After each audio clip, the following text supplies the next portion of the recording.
একটা ছোট হিন্দি ভজনের মাধ্যমে যে ভক্ত আর ভগবানের সম্বন্ধটা কি এটা জানতে জানতে আমরা বৃন্দাবনে যাব। চলুন সবাই মিলে আমরা আমাদের মন নিয়ে যাব মধুময়সী ধাম বৃন্দাবনে, আর ভগবানের সঙ্গে একটু কথোপকথন করে নেব, একটু মনের কথা বলে নেব। কি প্রভুজি প্রভুজি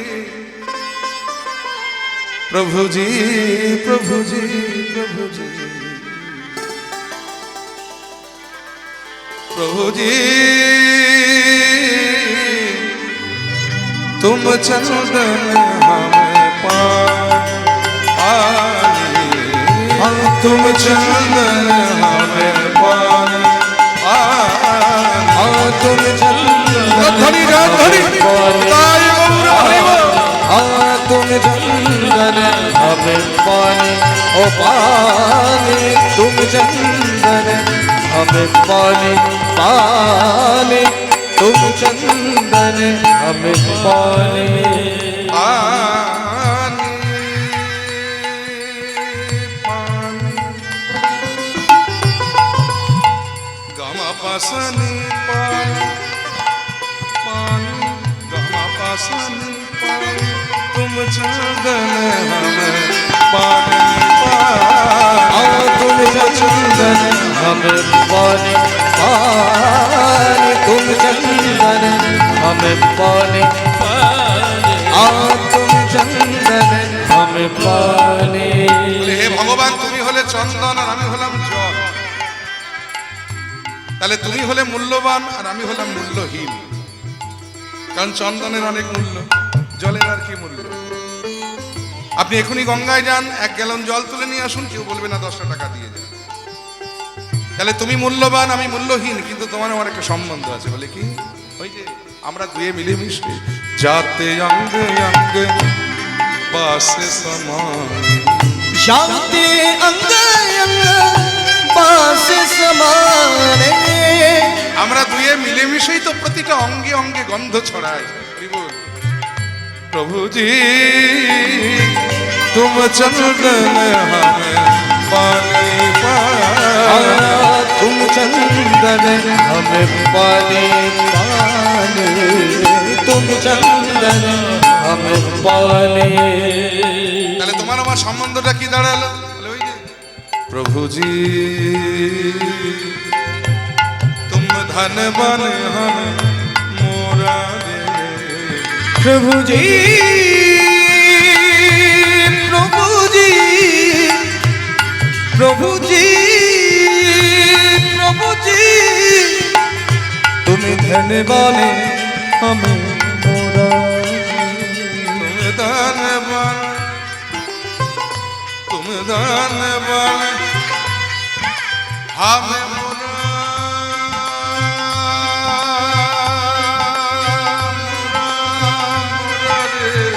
तुम धनवान हमें मोरा, तुम धनवान हमें मोरा, मोरा तुम धनवान हमें मोरा।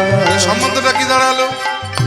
जैसे चित्रवत चंद्र चकोरा, जैसे चित्रवत चंद्र चकोरा, মানে চাঁদ আর চকোরার যে সম্বন্ধ। পৃথিবীতে এক ধরনের পাখি আছে যাদের নাম হলো চকোরা বা চক্রবাক। চক্রবাক আমরা প্রাকৃত জীব, যেমন প্রাকৃত খাদ্য খেয়ে আমরা আমাদের জীবন ধারণ করি, এই পাখিগুলো কিন্তু প্রাকৃত খাবার খায় না। এরা কি খায়? প্রতীক্ষা করে বসে থাকে কখন গগনে চাঁদ উঠবে, আর সেই চাঁদ জ্যোৎস্না দান করবে। চাঁদের জ্যোৎস্না অর্থাৎ সুধা পান করে এরা এদের জীবন ধারণ করে। তাহলে চাঁদ আর চকোরার যে সম্বন্ধ, তোমার আমার ঠিক সেই প্রকারের সম্বন্ধ। প্রভু জৈসে চিত্রবৎ चंद्र चकोरा, जैसे चित्रवत चंद्र चकोरा, प्रभुजी तुम चंदन हम पानी, तुम चंदन हम पानी, पानी तुम चंदन हम पानी, तुम चंदन हम पानी। प्रभुजी तुम मोती हम धागा रे, प्रभु जी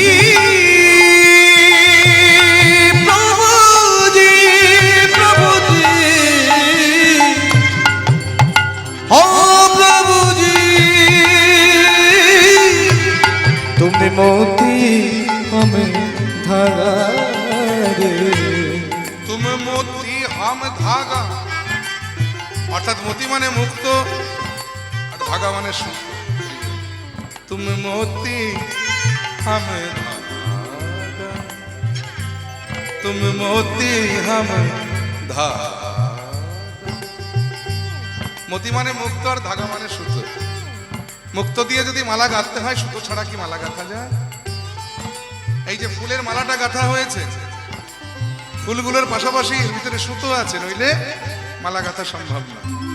তাহলে তুমি যদি মুক্ত হও, আমি হলাম সুতো, আর তোমার আমার সম্বন্ধটা তাহলে কি দাঁড়ালো? বলে ওই যে জैसे सोने में मिलत सुहागा, जैसी सोने में मिलत सुहागा, जैसे सोने में मिलत सुहागा, प्रभु जी तुम चंदन पानी और तुम चंदन पानी पानी, तुम चंदन हमें पानी, और तुम चंदन हमें पानी। আরো সম্বন্ধ আছে তোমার সঙ্গে আমার কি? প্রভু জি तुम दीपक हम बाती रे, प्रभु जी तुम दीपक हमें बाती। অর্থাৎ তুমি হলে আগুন আর আমি হলাম মাধ্যম। মাধ্যম ছাড়া আগুন জ্বলে কি? জ্বলে না। বাতি না থাকলে আগুন জ্বলতে কোথায়? তাহলে মাধ্যমটা প্রয়োজন আগুন জ্বলতে গেলে। তুমি যদি আগুন হও, আমি হলাম মাধ্যম, আর দুয়ে মিলেমিশে আমরা কি করি? ওই যে জैसे मिलकर जले दिन राती, हमको जैसे मिलकर जल दिन राती। এই যে এত সম্বন্ধ তোমার সঙ্গে আমার বললাম, এর বাইরে তোমার সঙ্গে একটা মূল সম্বন্ধ আছে। এবার সেটা বলেই শেষ করবো। সেটা কি জানো? প্রভুজি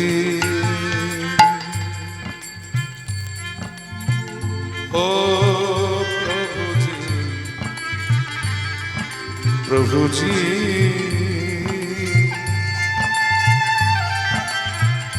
तुम स्वामी हम दासारी, प्रभु जी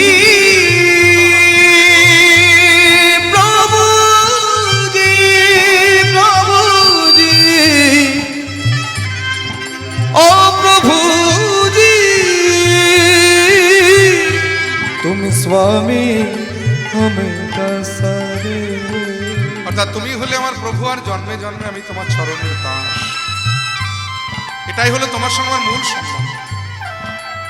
আর এই কথাগুলো এতক্ষণ যিনি বলছিলেন, তিনি কিন্তু আমি নন, তিনি একদম বৈষ্ণব চূড়ামণি।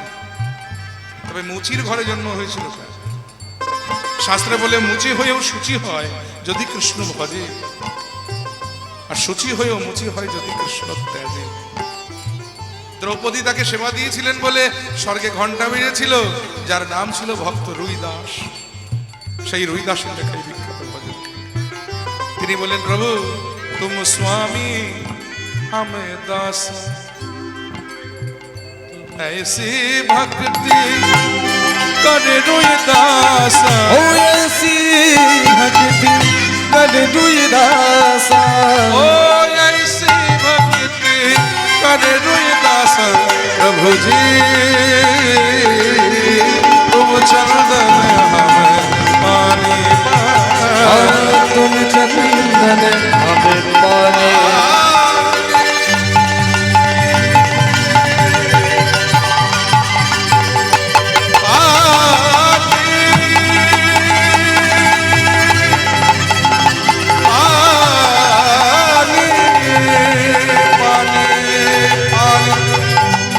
बसनी पान तुम चंदन हमें पानी पानी, तुम चंदन हमें तुम चंदन हमें, तुम चंदन हमें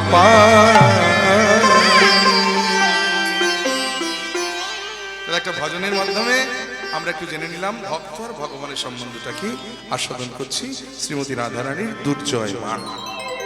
মাঝখানে একটু ছোট্ট একটা কমার্শিয়াল ব্রেক নিয়ে নেব। কমার্শিয়াল ব্রেক, বুঝেন তো? মানে বিজ্ঞাপন বিরতি আর কি। দেখবেন ওই টিভিতে ভালো ভালো সিরিয়াল দেখতে দেখতে মাঝে মাঝে একটু কোলগেট, ব্রাশ, তারপরে ইত্যাদি ইত্যাদি সব কেনা বেচা শুনতে হয় না, বিরক্ত লাগে। কিন্তু লাগলে কি হবে, ওরা যদি অর্থ সাহায্য না করতো, ওরা স্পন্সর না করলে অত ভালো প্রোগ্রামটা কিন্তু আমরা দেখতে পারতাম না। তেমনি কীর্তন গাইতে এসে মাঝে মাঝে একটি কীর্তনের কমিটির দাদাদের কথা না বললে বড় ভুল করা হয়। কারণ একটা বছর ধরে তারা এই ঐকান্তিক একবারে পরিশ্রম, আর্থিক, মানসিক, কায়িক সব রকম পরিশ্রম দিয়ে এই মহতি হরিবাসর এই যজ্ঞ স্থাপিত করে। জয় নিতাই। আপনাদের এই এলাকার হরিবাসরগুলো সত্যি আমার ভাবতে খুব অবাক লাগে। যখন আমি প্রথম এসেছিলাম এই এলাকার মধ্যে, সবচাইতে প্রথম আমি এসেছিলাম এই ডোমডাকরা, এটা আমার খুব আনন্দের বিষয়। আজও অনেকগুলো বছর ধরে এই হরিবাসরে আমার আসা হচ্ছে। মাঝখানে হয়তো দু একটা বছর একটু বাদ গেছে কোনো কারণে, কিন্তু অনেক বছর ধরে আমি এই হরিবাসরে আসছি। ভালো লাগে কোথায় জানেন, এই যে দাঁড়ে দাঁড়ে ভিক্ষা করে আজকে কতগুলো মাস ধরে একভাবে প্রত্যেকটা দিন ভিক্ষা করে করে তারা এই ভিক্ষার সামান্য যত কিঞ্চিত ভক্তের যা দান, সেই দান নিয়ে এসে এত বড় যজ্ঞ, এত বড় হরিবাসর, যেখানে এত কীর্তনিয়ার মুখ নিঃসৃত কীর্তন আস্বাদন হয়, তারপরে এত ভক্তের সেবার আয়োজন হয়, সবই তো আপনাদের অনুগ্রহ, আপনাদের অনুকূল্য। আপনারা প্রাণ ভরে দেন, তাই উৎসব সংগঠিত হয়। আমার কমিটির দাদারা, ভাইয়েরা একটু আপনাদের কাছে যাচ্ছেন হরিবাসরের সেবার জন্য। আপনারা যে যা পারবেন কৃপা করে দান করবেন। জানবেন দান কখনো বৃথা যায় না, দান সদা সর্বদা ভগবানের শ্রীচরণে তোলা থাকে। তাই হরি বল, হরে কৃষ্ণ। প্রাণ ভরে দান করুন আর প্রাণ দিয়ে কীর্তন শ্রবণ করুন। জয় নিতাই, হরে কৃষ্ণ। তাহলে বিষয় হলো দুর্জয় মান। এই মান সাধারণত দুই প্রকারের, যথা অহেতুক মান আর সহেতুক মান।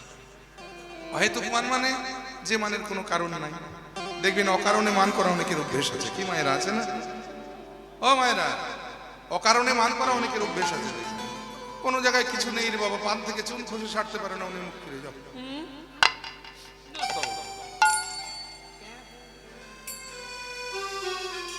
একদিন কি হয়েছে জানেন, রাধারানীর দুটি হাত নিয়ে গোবিন্দ কুঞ্জের মধ্যে আদর করতে করতে বলছে, আহা রাধে গো, এই বৃন্দাবনে কুঞ্জ মাঝে আজকে তোমার কর কমলের দশ নখ চন্দ্রাবলীর কি শোভা। কি বললে?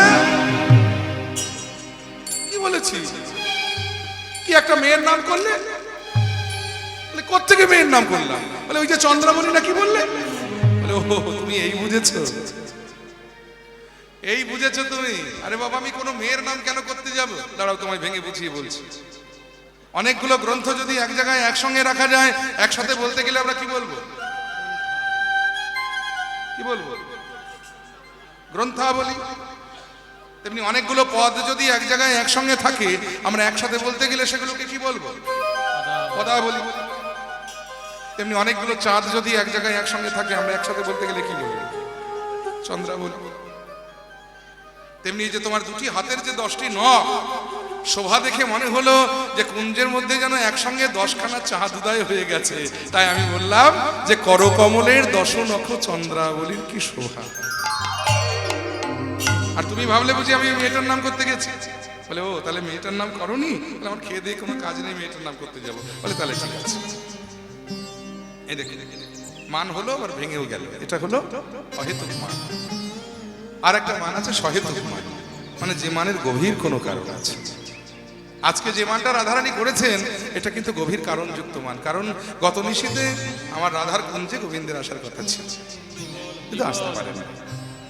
আসতে পারেন নাই, তার কারণ হলো পথের মাঝখানে রাধারানীর আপন কাকাতো বোন, কৃষ্ণ ভজনের একমাত্র প্রতিদ্বন্দ্বিনী বৃন্দাবন, মেজ কাকার মেয়ে, যার নাম হলো চন্দ্রভানুর কন্যা চন্দ্রাবলী, তাকে বলপূর্বক কুঞ্জে নিয়ে গিয়ে সারাটা রাত্রি ধরে কৃষ্ণ সেবা করেছে। সকালবেলা যখন সেই চন্দ্রাবলীর ভোগ চিহ্ন অঙ্গে ধারণ করে প্রভাতকালে আমার গোবিন্দ যখন রাধার কুঞ্জে এসেছে, রাধারানী অমনি কৃষ্ণ বদনখানা দর্শন করে অমনি বড় করে ঘোমটা দিয়ে ললিতা বিশাখাকে বললেন, এই বিশাখা, ললিতা, একটা আসন পেতে বসতেছে বসতেছে। আহা, ভগবান বসেছেন। কিন্তু মনে মনে ভগবান ভাবছেন যে কোথায় সারা রাত্রি বঞ্চনা করে প্রভাতকালে এলাম। ভাবলাম বুঝি কপালে বোধহয় উত্তম মাধ্যম আছে, কিন্তু এ তো দেখি খাতির যত্নের অভাব নেই। পরে যে কপালে কি আছে, ভয়ে ভয়ে বসলেন ভগবান। আর যেই বসেছেন অমনি রাধারানী আমার বড় করে ঘোমটার আড়াল থেকে অমনি গোবিন্দের দিকে না তাকিয়েই তিনি প্রশ্ন করলেন, রোহিণী মা ভালো আছে তো? ভগবান আরো অবাক হলেন, কারণ আমি এলাম সকালবেলা, কোথায় আমার মায়ের কথা জিজ্ঞেস করবে? তা না, এ তো দেখি আমার জ্যাঠাইমার কথা জিজ্ঞেস করে রে বাবা। রোহিণী তো বলরামের মা, সে আমার জ্যাঠাইমা হয়, যশোদার কথা জিজ্ঞেস করবে, আমার মায়ের কথা, কিন্তু জ্যাঠাইমার কথা জিজ্ঞেস করছে কেন? তাহলে কি আমায় চিনতে পারেনি? ও রাধে, আমাকে তুমি চিনতে পারোনি? আমি গো আমি, তোমার প্রাণনাথ, আমি তোমার প্রাণ গোবিন্দ। আর যেই বলেছে সঙ্গে সঙ্গে রাধারানী ঘোমটা ফেলে দিয়ে বললেন, ও তুমি এসেছো? তা আগে বলবে তো, আগে তো ভেবেছি বুঝি বলাই দাদা এসেছে। তাহলে কেন হঠাৎ তোমার আমাকে দেখে আজকে বলাই দাদা মনে হলো কেন? বলে হবে না, নিজের অবস্থাটা একবার নিজের পানে চেয়ে দেখেছো? কি রূপটা বানিয়েছো তোমার? হ্যাঁ ললিতা, চেয়ে দেখ শ্যামচাঁদের একই রূপ। হ্যাঁ, কাল নিশীতে কোথায় ছিলে তুমি? ভগবান বলে, রাধে তুমি শেষ পর্যন্ত কিনা তুমি, আর কেউ হলে না হয় একটা কথা ছিল, তুমি কিনা শেষে আমাকে সন্দেহ করছো। তুমি শেষে আমাকে সন্দেহ করছো, এই দুঃখ আমি রাখবো কোথায়? বলে সন্দেহ করার মতো যথেষ্ট কারণ নেই। জীবনে কোনোদিন তুমি নীল বসন করো, পিত বসন, আজকে তুমি নীল শাড়ি কেন পড়েছো বলো? ভগবান মনে মনে চিন্তা করছে, রে বাবা, তাড়াহুড়ো করে আসতে গিয়ে তো চন্দ্রাবলীর ভোগ চিহ্নটাই বুঝতে ভুলে গিয়েছি।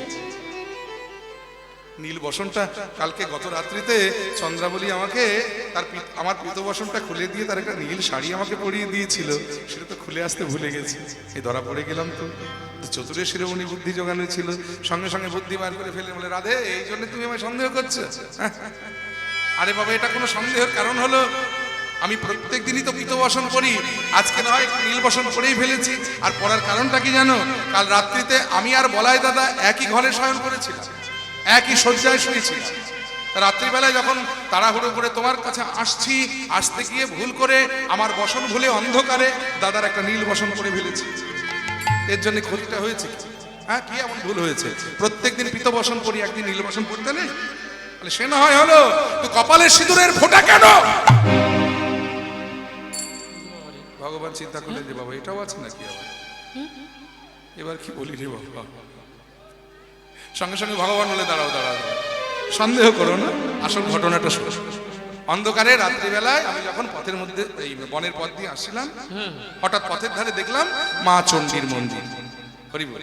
তা চণ্ডী মায়ের মন্দির দেখে ভাবলাম যে এত সুন্দর একটা মন্দির, মায়ের মন্দির, আর তারপরে এত ভালো একটা শুভ কাজে যাচ্ছি, তো মাকে একটা প্রণাম করি। এই বলে চণ্ডী মায়ের মন্দিরে প্রণাম করতে কি, আমি তো আর জানতাম না যে মন্দিরের চাতালে প্রসাদে সিঁদুরগুলো পড়েছিল। যেই প্রণাম করেছি অমনি ওই সিঁদুরগুলো কপালে লেগে গেছে, যা দেখে ভাবছো কেউ বুঝি আমায় ঘটা করে সিঁদুর পরিয়ে দিয়েছে। সে না হয় হলো, বক্ষে নখের আচর কেন? বলে ওই জন্যই তো আসতে দেরি হলো। মানে অন্ধকারে বনের মধ্যে পথ হারিয়ে ফেলেছিলাম, আর পথ হারিয়ে আমি ঘুরতে ঘুরতে ঘুরতে ঘুরতে বিরাট এক কণ্টকাকীর্ণ বনের মধ্যে প্রবেশ করেছিলাম, মানে কাটার বনে প্রবেশ করেছিলাম। আর যেমনই কাটার বনে প্রবেশ করেছি অমনি কাটার আঘাতে আমার অঙ্গ ক্ষতবিক্ষত হয়ে গেছে, যা দেখে ভাবছো কেউ বুঝি নখ দিয়ে আঁচড় দিয়েছে, কেউ বুঝি কঙ্কন দিয়ে আঁচড় দিয়েছে। এই কোন রকমে বুঝিয়ে সুঝিয়ে পথে এনেছে। রাধারানীর মনটা সবে একটু গলেছে, এমন সময় একটা দুর্ঘটনা ঘটে গেল। কি জানে, জ্বলন্ত আগুনে ঘি পড়ে গেল। আগুনে ঘি দিলে কি হয় ও মায়েরা? হ্যাঁ, বলে কি আগুন নাকি নিভে যায়? ভালো করে শোন, জ্বলন্ত আগুনে ঘি দিলে আগুন দাও দাও করে জ্বলে, আর সে শুধু জ্বলেই না, এমন জ্বলা জ্বলে দেখলে অবাক হয়ে যায় একেবারে। রাধারানীর হৃদয় কাষ্ঠটা সারা নিশি কৃষ্ণ অদর্শনে শুকিয়েছে। সকালবেলা কৃষ্ণ দর্শন, সেই হৃদয় কাঠে আগুন জ্বেলে উঠেছে। আর সেই আগুনে ঘি দিতে এলেন কে জানেন? চন্দ্রাবলীর দাসী পদ্মা, যে নাকি হাড়ির খবর জানে।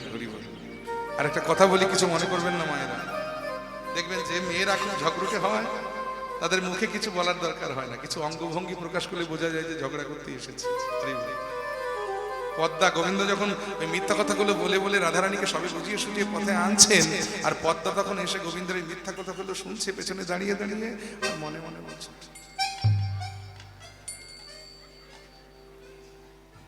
মানে তোমার বলা শেষ হোক, তবে হাঁটি হাড়ি ভাঙছে দাঁড়া।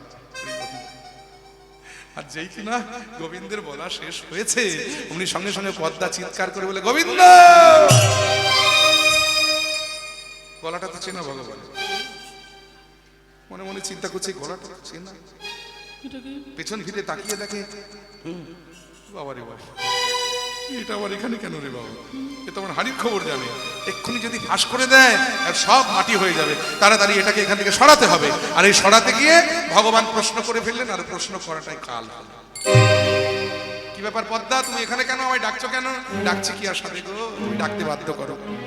বলে কেন, আমি আবার তোমার কি করলাম? তেমন কিছু করোনি, কিন্তু এতকাল জানতাম তুমি এর ওর ঘরে ঢুকে একটু একটু ননি টনি চুরি করে খাও, এই বদ অভ্যাস তোমার আছে, তাতে তোমার কি হয়েছে? কি না, আমার কিছু হয়নি, কিন্তু আজকাল আবার সোনা গয়না চুরি করতে শিখেছো। কি? যত বড় মুখ নয় তত বড় কথা, স্পর্ধা কম নয়। গোবিন্দ চিৎকার করো না, গলাটা নামিয়ে কথা, তোমার এত উঁচু গলা মানায় না, এক্ষুনি যদি হাটে হাড়ি ভেঙে দিই না। কি বলতে চাইছো তুমি? দেখো গোবিন্দ, আমায় বেশি ঘাঁটিও না। গত রাত্রিতে তুমি যে আমার সখী চন্দ্রাবলীর কুঞ্জে নিশি যাপন করে এলে, এই কথা কি পাড়ায় পাড়ায় ঢাক ঢোল পিটিয়ে আমি বলতে গেছি, নাকি আমার বলার দরকার আছে? কোনো দরকার নেই আমার বলার, কিন্তু কথা হলো তার চরণে সোহাগ করে আলতা পরিয়ে দেবার সময় তার চরণে সোনার নুপুর দুটো খুলে রেখেছিলে, সেগুলো কোথায়? সারা কুঞ্জ তন্ন তন্ন করে খুঁজে পাইনি, নাকি সঙ্গে করে নিয়ে এসেছো তোমার প্রেয়সী রাধারানীকে পড়াবে বলে? সব শেষ। সকালবেলার এত পরিশ্রম মিথ্যা হয়ে গেল, কারণ মিথ্যে কথা বলতে দেখবেন প্রচুর পরিশ্রম করতে হয়। কায়িক না হোক, মাথার পরিশ্রম হয়, বুদ্ধি করে করে বলতে হয়। আর একটা মিথ্যা বলতে গিয়ে আরেকটি মিথ্যা, তাকে ঢাকতে আবার আরেকটি মিথ্যা, তাকে ঢাকতে গিয়ে আরেকটি মিথ্যা, এক সময় দেখা যায় মিথ্যার পাহাড় হয়ে যায়। হরি বল। কিন্তু সত্য কথার কোনো পরিশ্রম নাই। ভগবান সকালবেলায় এত পরিশ্রম করে ওই মিথ্যাগুলো বলে বলে সবে রাধারানীর মনটা একটু গলিয়েছিলেন, সবে একটু পথে এনেছিলেন। এমন সময় হাটে হাড়ি ভেঙে দিলেন পদ্মা। ভগবান ওই যে মাথাটা নিচু করলেন, আর মাথা তুলে দাঁড়াতে পারলেন না, কিন্তু গর্জে উঠলেন রাধারানী, চিৎকার করে বলে, পদ্মা, তোর এত বড় স্পর্ধা, তুই আমার কুঞ্জে দাঁড়িয়ে, আমার সম্মুখে দাঁড়িয়ে আমার বধূকে তুই চোর বলছিস? দূর হয়ে যাওয়ার সম্মুখে।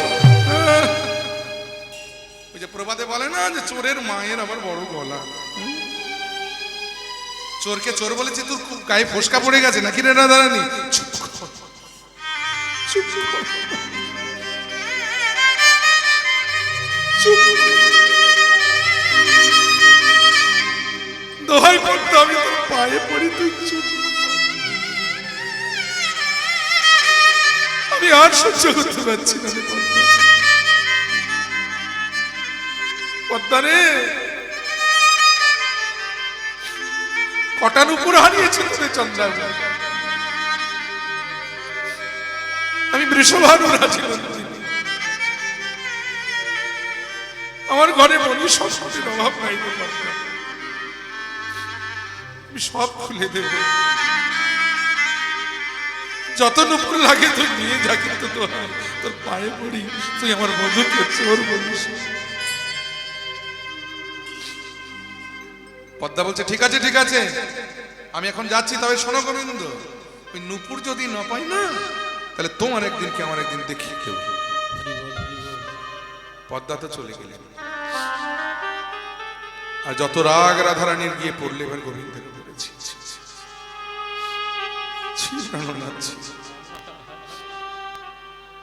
সারা নিশি চন্দ্রাবলীর কুঞ্জে নিশি যাপন করে, সারা নিশি আমায় বঞ্চনা করে, চন্দ্রাবলীর ভোগ চিহ্ন অঙ্গে ধারণ করে, প্রভাতকালে আমার কুঞ্জে এসে আমায় এতগুলো মিথ্যা কথা বলতে পারলেন।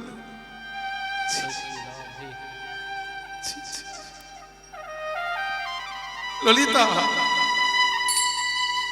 ওরে ও বিশাখা, বল। এই বৃন্দাবনের মাটিতে দাঁড়িয়ে আজ থেকে আমি প্রতিজ্ঞা করছি, সখী, আমি জীবনে আর কোনোদিন কখনো ওই কালো রূপারে ফিরবো না। কালায় হলো কাল, আমি যাব না কালিন্দির কুল, আমি হেরব না তোমার সুর, কালো রূপার হেরব না সুর। আমার নয়ন হতে কালো রূপের কাজল মুছে দে, সখীরে নীলাম্বরী ছেড়ে আমায়, রাঙা বসনে দে আমায়, যোগিনী সাজে দে। আছে কৃষ্ণ বলে ভ্রম, তাই রাখবো না আর কৃষ্ণকে সদল, আমি কালো রূপার হেরব না সুর। ললিতা, ওরে ও বিশাখা, বল। এই শট, এই কপট, এই নিষ্ঠুর, এই হৃদয়হীনটার পথর আমি আর দেখতে চাই না। ওকে এক্ষুনি আমার কুঞ্জ থেকে উঠে যেতে বল গো, বলি উঠে যেতে বল গো, উঠে যেতে বল গো, উঠে যেতে বল গো, উঠে যেতে বল গো, উঠে যেতে বল গো, উহা নামে নাই মোর সুখ। উঠে যেতে বল গো, উহার নামে নাই মোর সুখ। উনি কইলেন ধর্ম নষ্ট দেখাইয়া মোর, উনি কইলেন ধর্ম নষ্ট দেখাই যাব, বলি উনি কইলেন ধর্ম নষ্ট দেখাইয়া মোর। উনি কইলেন ধর্ম নষ্ট দেখাই যাব। উনি নাটের গুরু,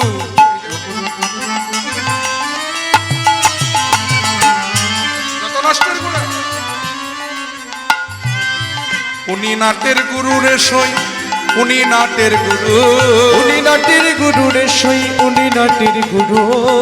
উনি কইলেন কুলের বাহির নাচাইয়া ভুরু। উনি কইলেন কুলের বাহির নাচাইয়া ভুরু।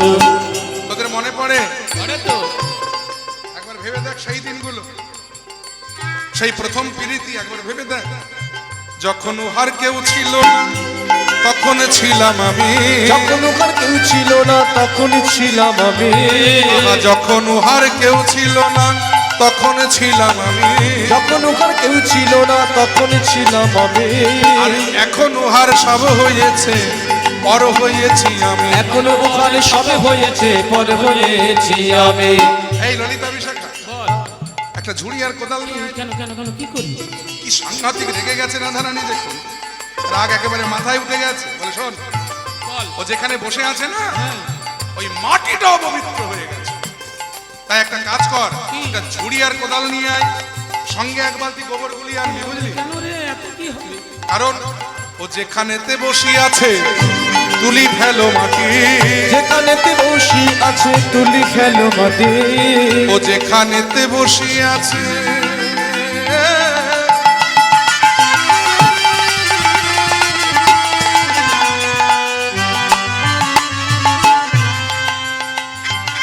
ও যেখানেতে বসি আছে তুলি ফেলো মাটি, যেখানেতে বসি আছে তুলি ফেলো মাটি।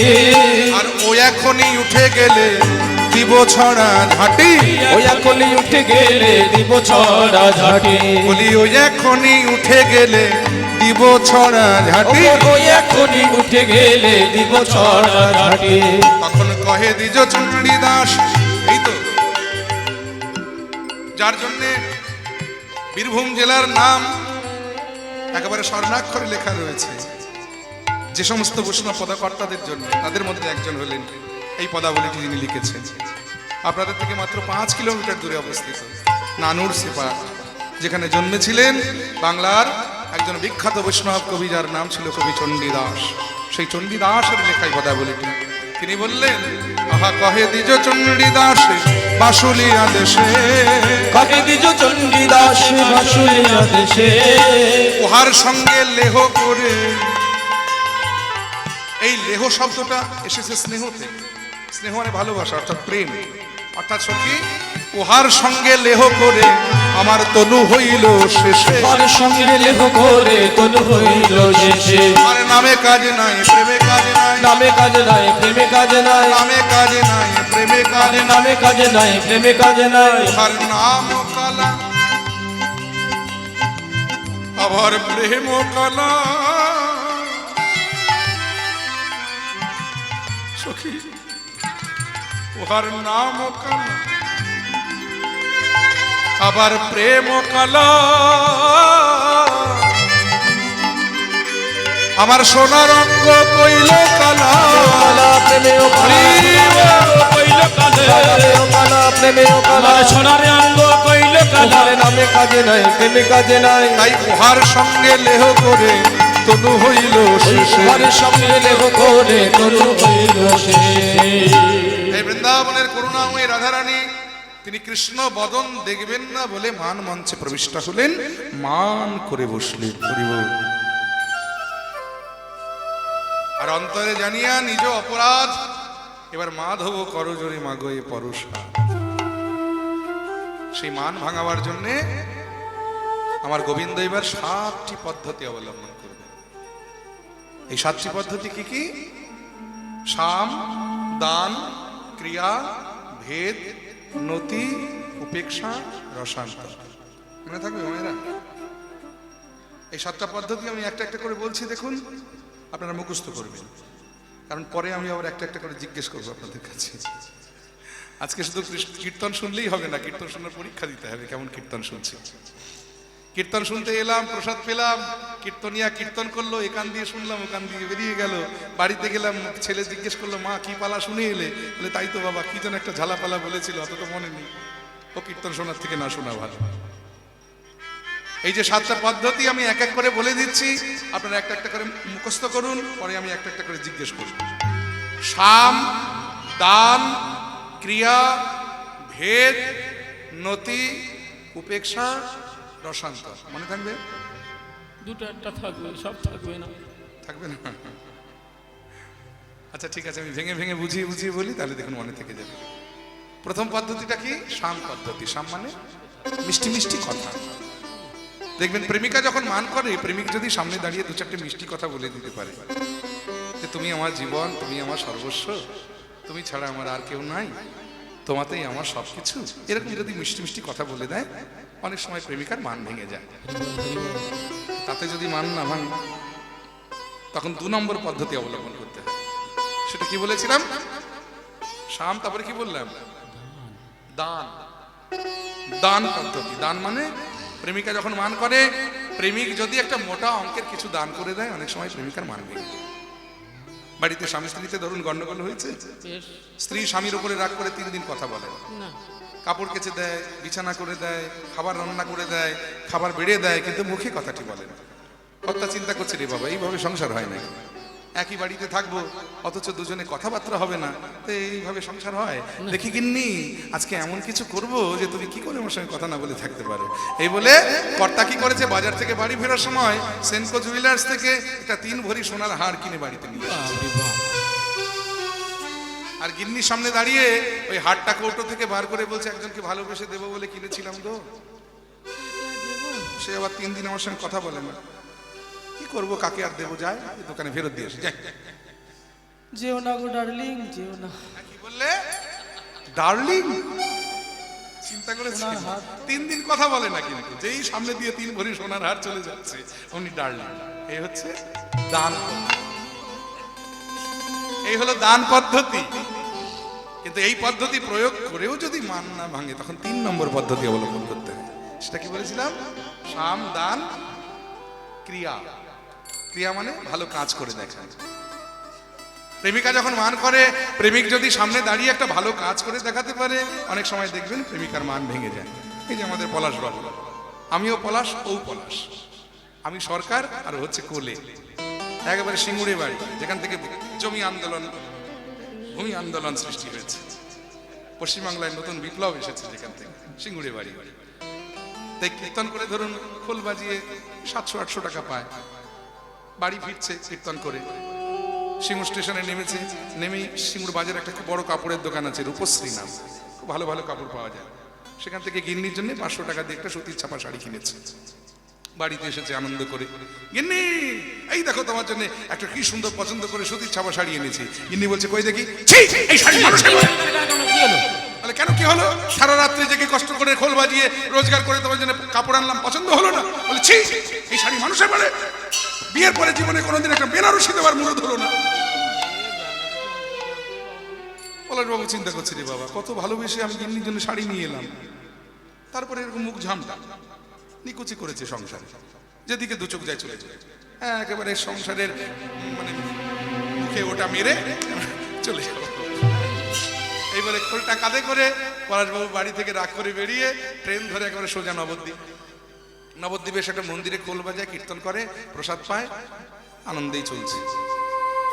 এদিকে আমেরিকা থেকে এক সাহেব নবদ্বীপ ধাম দর্শনে এসে ওই বিভিন্ন মন্দিরে ঘুরতে ঘুরতে হঠাৎ ওই মন্দিরে যেই প্রবেশ করেছে, পলাশবাবুর খোল বাজনা শুনে একেবারে পাগল হয়ে গেছে। হা কি অসাধারণ বাজনা গো, এরকম খোল বাদক যদি আমেরিকায় নিয়ে যাওয়া যায়। বন্ধুত্ব করে ফেলেছে ভালোবেসে, তারপরে পাসপোর্ট বানিয়ে তাকে ভিসা লাগিয়ে একদম আমেরিকায় নিয়ে চলে গেছে। আমেরিকা একটা কনফারেন্সে গিয়ে খোল বাজিয়ে পলাশবাবু একটা সোনার খোল উপহার পেয়েছে। আর সেই খোল কাঁধে করে যখন বাড়িতে ফিরছে, গিন্নি দেখো কি এনেছি। আচ্ছা মান থাকবে আর কি ঘুমায় থাকবে না? তাহলে এটা হলো ক্রিয়া পদ্ধতি, মানে ভালো কর্ম করে দেখা। এরকম ভালো কাজ করে দেখাতে পারলে অনেক সময় প্রেমিকার মান ভেঙে যায়। তাতেও যদি মান না ভাঙে তখন 4 নম্বর পদ্ধতি অবলম্বন করতে হয়। সেটা কি বলেছিলাম? সাম দান ক্রিয়া ভেদ। ভেদ মানে ভেদাভেদ করে দেখানো। অর্থাৎ প্রেমিকা যখন মান করে, প্রেমিক যদি সামনে দাঁড়িয়ে বুঝিয়ে দিতে পারে একবার যে তুমি কত ছোট আর আমি কত বড়, তোমার যোগ্যতা কত কম আর আমার যোগ্যতা কত বেশি, এটা যদি বুঝিয়ে দেওয়া যায় অনেক সময় দেখবেন প্রেমিকার মান ভেঙে যায়। ভয় তাতেও যদি মান না ভাঙে তখন 5 নম্বর পদ্ধতি অবলম্বন করতে হয়। সেটা কি বলেছিলাম? সাম দান ক্রিয়া ভেদ নতি।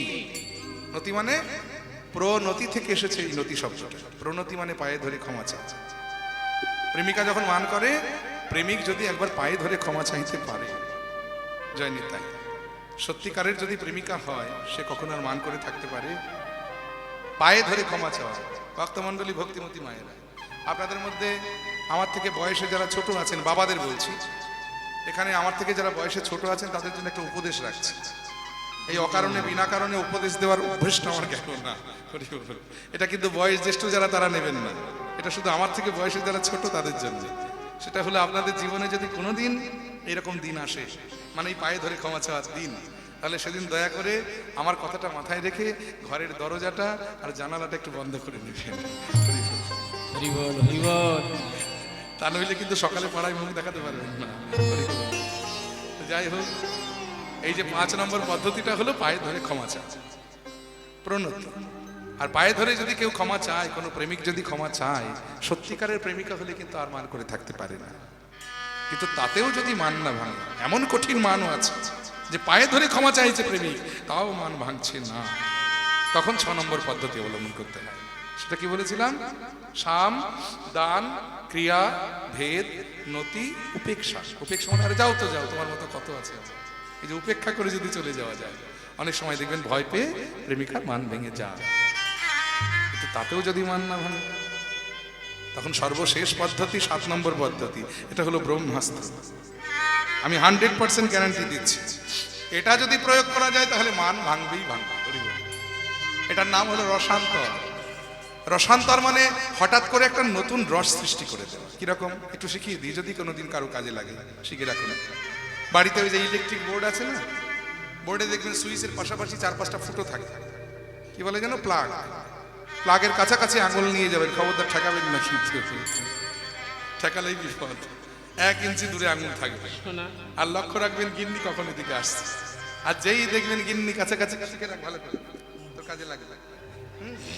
গিন্নি কখন দেখবেন এদিকে আসছে, যেই কাছাকাছি এসে যাবে তখন ওই গিন্নিকে দেখিয়ে ছলনা করে বাবা গো আমায় কারেন্টে ধরেছে, এই যদি করতে পারে আমি 100% গ্যারান্টি দিচ্ছি মান ভাঙবেই ভাঙবে। কারণ কোনো প্রেমিকা যদি দেখতে পায় যে তার প্রেমিক তার সম্মুখে দাঁড়িয়ে মরতে বসেছে, হরি বল, সত্যিকারের যদি প্রেমিকা হয় সে কখনো আর মান করে থাকতে পারে না। তাহলে এই যে 7টি পদ্ধতি কি কি? সাম, দান, ক্রিয়া, ভেদ, নতি, উপেক্ষা, রসান্তর। আমি কিন্তু আর বলবো না আপনাদের, এরপরে জিজ্ঞেস করব।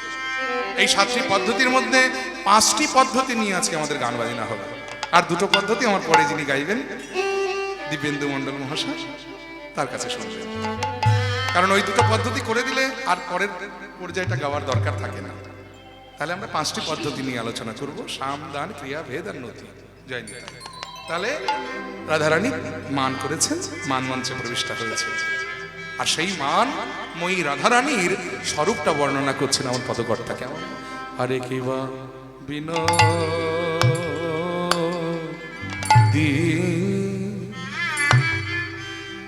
বিনোদিনী মানে, বিনোদিনী মানে ও লা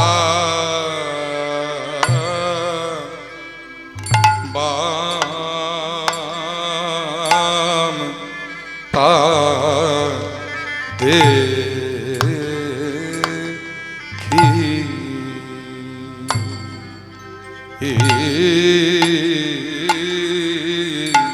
দেখি কাতরে আমার নাগর শ্যাম, আহারে আরে কিবা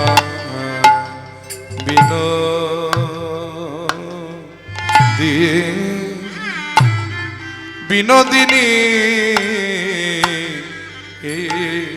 মানে আহা মরি মরি ধনী আমার মা ও রে বৈঠা লো রে, ধনী আমার মান কো রে বৈঠলো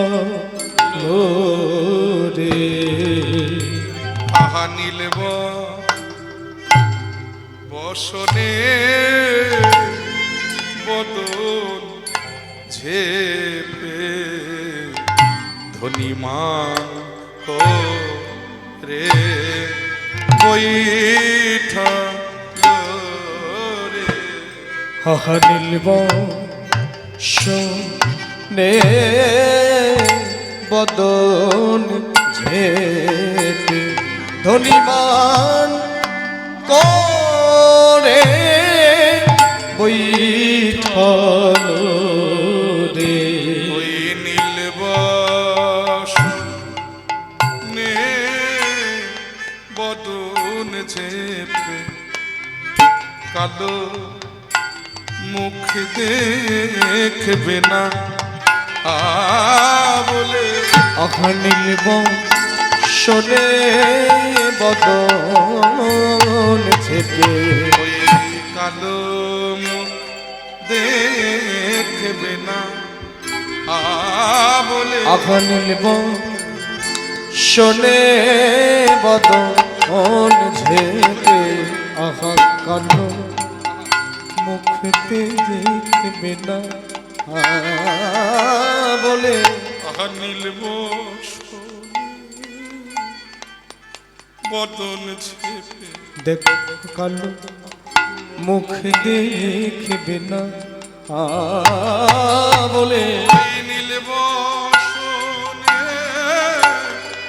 বদন ঝেপে কালো মুখ দেখবে না বলে, ওই নীলব শোনে বদন ঝেপে আহা কালো মুখ দেখবে না বলে, নীল বসনে বদন ঝেপে আহা কালো মুখ দেখিবে না বলে ওই নীল বসনে বদন ঝেপে আহা কালো মুখ দেখিবে না বলে নীল বসনে শোনে বদন ঝেপে ওই কালো মুখ দেখবে না আবার নীল বসনে বদন ঝেপে কালো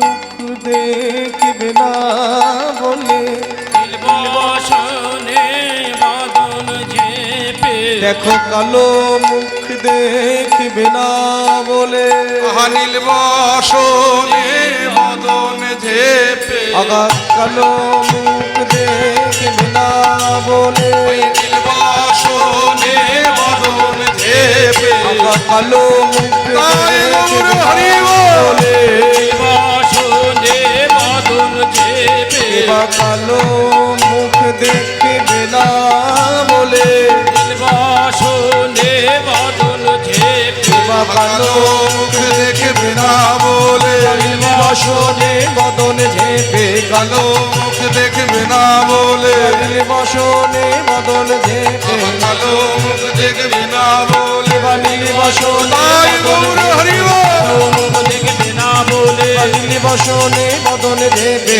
কালো মুখ দেখবে না বলে নীল বসনে বদন বদন ঝেপে ধনিমান করে বৈঠল রে আহা বিনোদিনী মানে হইলাবান তা দেখি কাতরে আমার নাগর সেন দেখো লুটায় রাধা চরণ তলে আহালুটায় রাধা চরণ তলে দেখো লুটায় রাধা চরণ আহালুটায় রাধা চরণ তলে আরে বয়ানো ভাষায় নয়ানো বয়ানো ভাষ্যয়ে নয়ন জলে দেখো সেই তো কাঁদে গো